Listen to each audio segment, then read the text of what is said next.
Hello दोस्तों, आपका again स्वागत है मेरे चैनल में कोड फॉर डेवऑप्स। आज की वीडियो में हम पाइथन के बारे में देखेंगे, जो कि पूरी वीडियो थ्योरी पार्ट है। तो प्लीज़ मेरे वीडियो को कंटिन्यू देखिएगा। इससे आज कुछ आप नया सीखेंगे। ठीक है, ओके। सो यहाँ मैंने छोटा सा एक नोट्स पेंट में बना रखा है कि हमारी वीडियो ज़्यादा लेंदी ना हो। तो मैंने कुछ हाईलाइटेड पॉइंट मैंने लिख रखे हैं, जैसा आप स्क्रीन पे देख रहे हो, आपकी स्क्रीन पे है। ठीक है। तो सर पाइथन क्या है? तो सबसे पहला, पाइथन आपका एक प्रोग्रामिंग लैंग्वेज है। इस लैंग्वेज की खासियत ये है कि इसे टेक्निकल बंदा भी, नॉन टेक्निकल बंदा भी, एक्सपीरियंस बंदा भी सीख सकता है। ठीक है। दूसरा दूसरा पॉइंट कि इस प्रोग्रामिंग लैंग्वेज को अगर हम सीखते हैं सर, तो सबसे पहली बात है कि ह्यूमन नेचर है कि सर अगर हम ये काम करते हैं चाहे एक्स वाई जेड, तो क्या इससे मुझे क्या एडवांटेज मिलेगा। ये ह्यूमन नेचर है, ये आता ही आता है। तो सबसे पहले हम ये देखते हैं कि अगर हमने पाइथन प्रोग्रामिंग लैंग्वेज के बारे में सीखा तो हम क्या कर सकते हैं। ठीक है। तो अगर आप पाइथन प्रोग्रामिंग लैंग्वेज अगर आप पाइथन प्रोग्रामिंग लैंग्वेज सीखते हो, तो आप पहला विंडो बेस एप्लीकेशन बना सकते हो।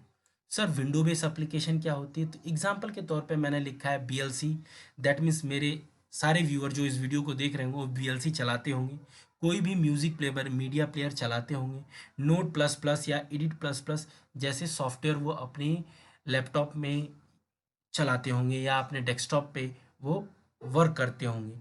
तो जिन सॉफ्टवेयर को हमें इंस्टॉल करते हैं वो कहलाते हैं आपके विंडो बेस एप्लीकेशन। तो सर क्या हम बीएलसी मीडिया प्लेयर या कोई आपका मीडिया प्लेयर कोई भी हुआ, या कोई सर एडिटर मुझे बनाना हो या एक्स वाई जेड कोई भी मुझे सॉफ्टवेयर बनाना हो वो भी विंडो बेस, क्या मैं ऐसा बना सकता हूँ? यस। उसके लिए आप प्रोग्रामिंग लैंग्वेज पाइथन का यूज़ कर सकते हो।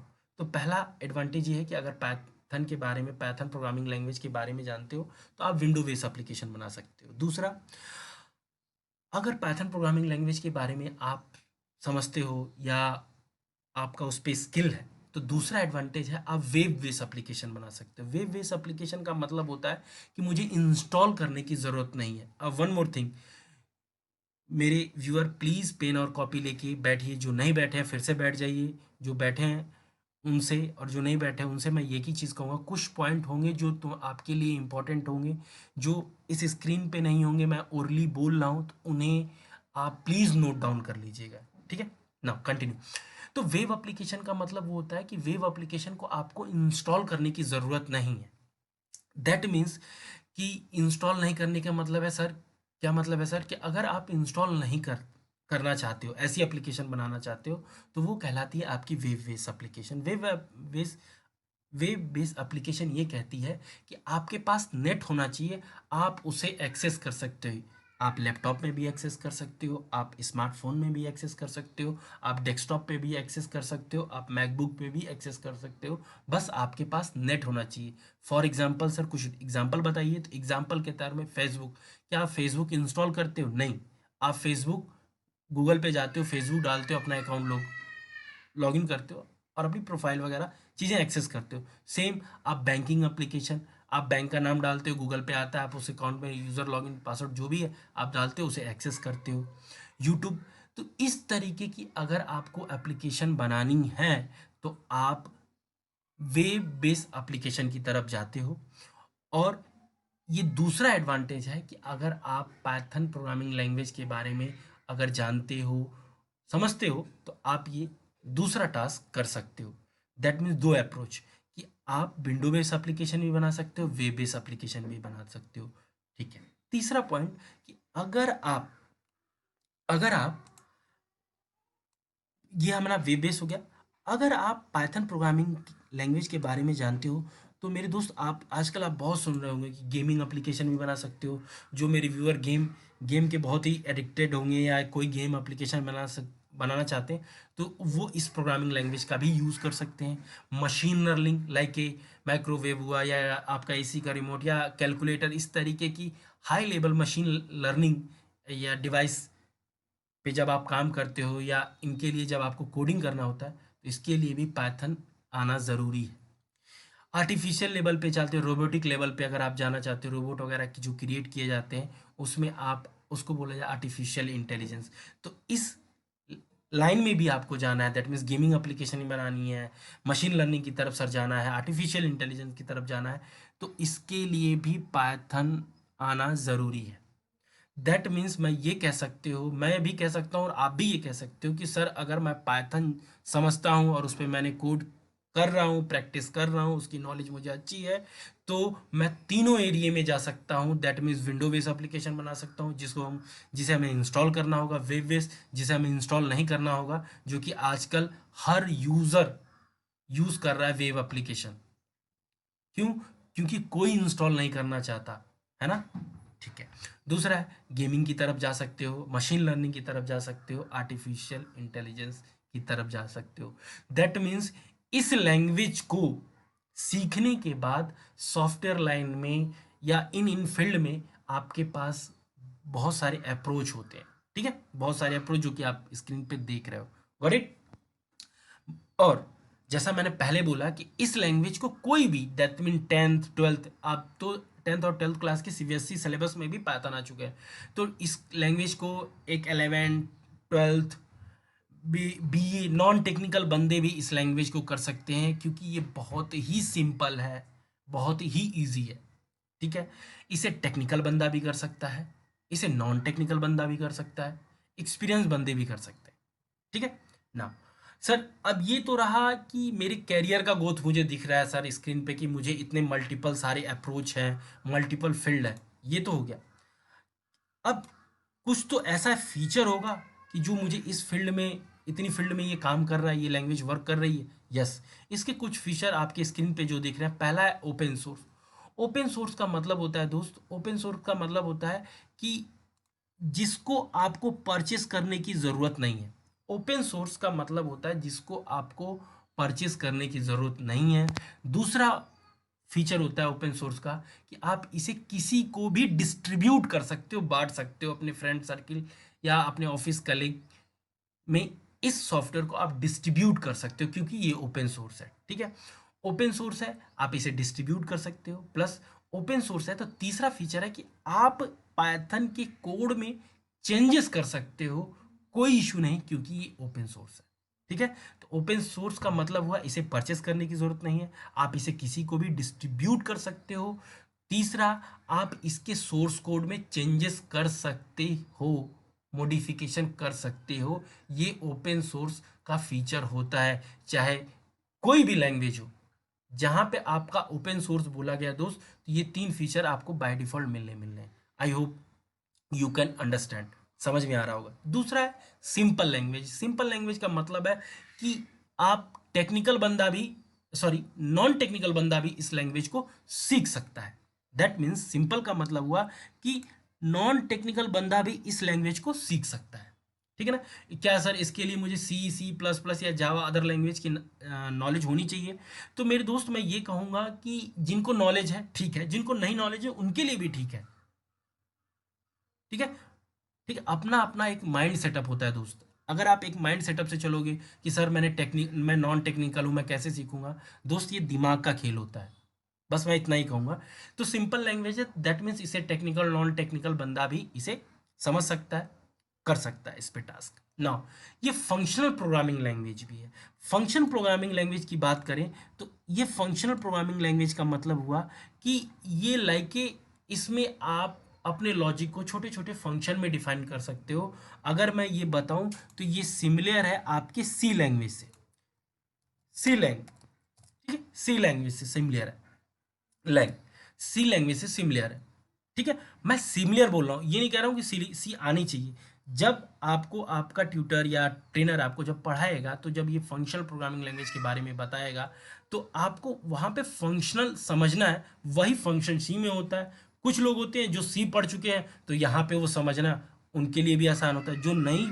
जो सी नहीं पढ़ रखा है उनके लिए ये होता है कि बस यहाँ पे जो फंक्शन तुम पढ़ोगे, जो फंक्शनल प्रोग्रामिंग का फीचर इस लैंग्वेज में जो पढ़ोगे, वही तुम्हें सी में उठा के रख देना है। That's it. दूसरा है कि ये लैंग्वेज आपका ऑब्जेक्ट ओरिएंटेड भी है। क्या है?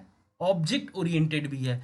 दैट मीन्स ऑब्जेक्ट ओरिएंटेड का मतलब है कि ये सिमिलरिटी लेता है जावा से। किससे सिमिलरिटी लेता है? जावा लैंग्वेज से, क्योंकि इस जावा लैंग्वेज से ये सिमिलर है। ठीक है, दैट मीन्स इसके अंदर ऑब्जेक्ट ओरिएंटेड का मतलब होता है उप्स कॉन्सेप्ट। तो पाइथन के अंदर उप्स का भी कॉन्सेप्ट है, तो दैट्स वाई चौथा फीचर है ये ऑब्जेक्ट ओरिएंटेड प्रोग्रामिंग लैंग्वेज भी है। ठीक है, मॉड्यूलर प्रोग्रामिंग लैंग्वेज है कि हम छोटे छोटे मॉड्यूल में अपने सॉफ्टवेयर को डिस्ट्रीब्यूट कर सकते हैं, छोटे छोटे मॉड्यूल में डिवाइड कर सकते हैं। ठीक है, तो ये कहलाता है आपका मॉड्यूलर प्रोग्रामिंग लैंग्वेज भी कहलाता है। प्लेटफॉर्म इंडिपेंडेंट का मतलब है कि प्लेटफॉर्म इंडिपेंडेंट का मतलब है कि आप इसे किसी भी प्लेटफॉर्म पे रन करा सकते हो। प्लेटफॉर्म का मतलब अगर मैं दोस्त आपको कहूं तो प्लेटफॉर्म का मतलब होता है ओएस।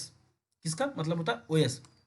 दैट मीन्स वो ओएस ऑपरेटिंग सिस्टम, वो ऑपरेटिंग सिस्टम आपका विंडो भी हो सकता है, सॉरी विंडो भी हो सकता है, लिनक्स भी हो सकता है, ठीक है, मैकबुक भी हो सकता है।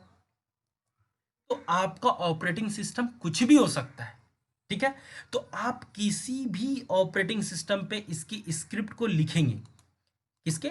इसकी स्क्रिप्ट, दैट मीन्स पाइथन के कोड को लिखेंगे, पाइथन कोडिंग करेंगे, पाइथन का कोड लिखेंगे, पाइथन कोड, जिसको पाइथन स्क्रिप्ट भी बोल सकते हैं। तो आप स्क्रिप्ट भी लिख सकते हो, मैं लिख देता हूं ब्रैकेट में स्क्रिप्ट।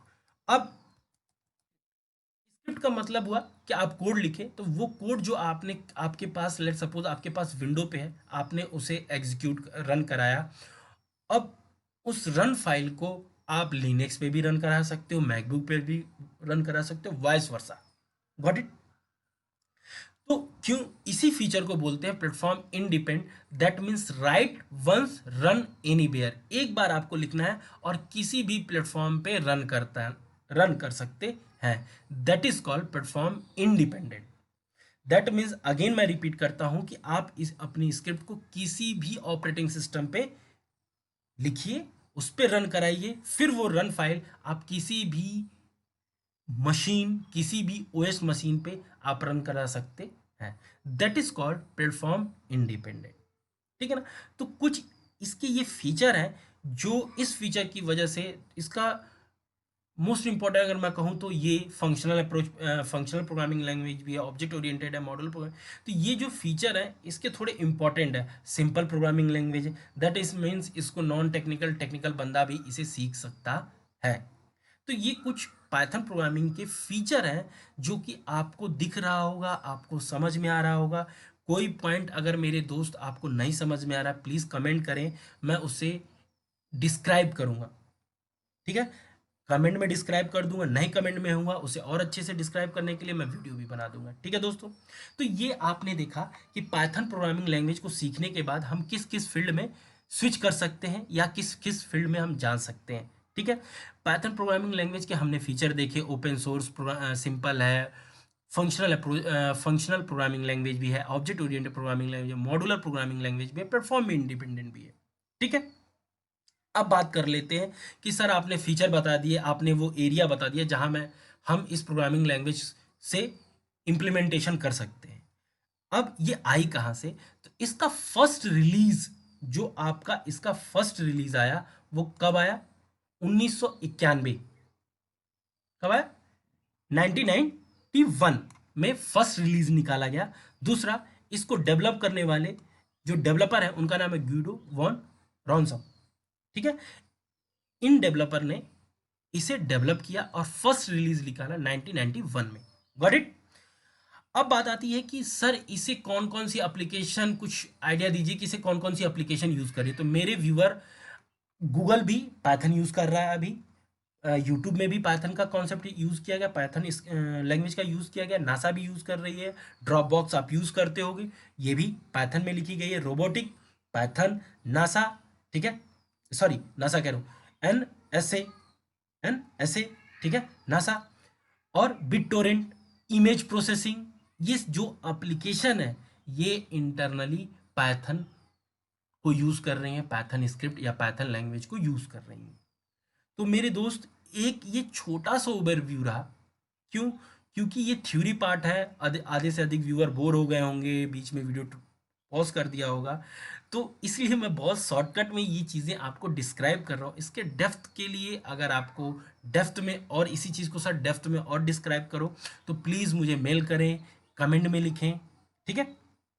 तो मैं इसे और भी डिस्क्राइब करूँ। एक छोटा सा आपके पास ओवरव्यू दिया कि इस लैंग्वेज को सीखने के लिए किस किस फील्ड सीखने के लिए मुझे क्या करना होगा, किस किस फील्ड में मेरा सर अप्रोच होगा, कौन लोग इसे कर सकते हैं। तो मैं कई बार रिपीट कर चुका हूँ, इसे टेक्निकल नॉन टेक्निकल एक्सपीरियंस बंदे भी इस लैंग्वेज को कर सकते हैं, प्लस 11-12 के स्टूडेंट भी कर सकते हैं क्योंकि उनके सिलेबस में ये है। ठीक है दोस्त, तो ये एक छोटा सा ओवरव्यू रहा पाइथन के बारे में। नाउ अब नेक्स्ट वीडियो में हम स्टार्ट करेंगे प्रैक्टिकल, और वो प्रैक्टिकल जो हम करेंगे दोस्त, वो पूरा प्रैक्टिकल मैं करूँगा या मैं जो कराऊँगा वो प्रैक्टिकल मैं बता देता हूँ। वो प्रैक्टिकल कराने के लिए मैं लिनक्स इन्वायरमेंट का यूज़ करूँगा, लिनक्स इन्वायरमेंट, और रेल 8 क्या करूँगा, रेल 8, ठीक है। दूसरा, हम पाइथन 3.6 वर्जन का यूज़ करेंगे जो कि बाय डिफ़ॉल्ट रेल 8 में इंस्टॉल होता है, ठीक है। एडिटर, हम सबलाइन, अगर मैं एडिटर की बात करूं तो हम सबलाइन यूज़ करेंगे लिनक्स में, सबलाइन यूज़ करेंगे, ठीक है। बाय डिफ़ॉल्ट एडिटर भी जो है लिनक्स में जो मिलता है उस पे भी यूज़ करेंगे। जो मेरे नए व्यूअर हैं जो लास्ट तक मेरी इस वीडियो को सुन रहे होंगे, मैं इस डिस्क्रिप्शन में ये सारे लिंक प्रोवाइड कर दूंगा। एडिटर कैसे डाउनलोड करना है, लिनक्स मशीन कैसे डाउनलोड करना है, मैं लिख दूंगा स्टेप बाय स्टेप, मैं इस डिस्क्रिप्शन वीडियो के लिंक में ड्रॉप कर दूंगा, आप उसको फॉलो कर लेंगे, ठीक है दोस्तों। तो हम लिनक्स पे पाइथन का प्रैक्टिकल स्टार्ट करेंगे, ठीक है। के लिए सुनने के लिए thank you so much for watching. Bye bye and take care.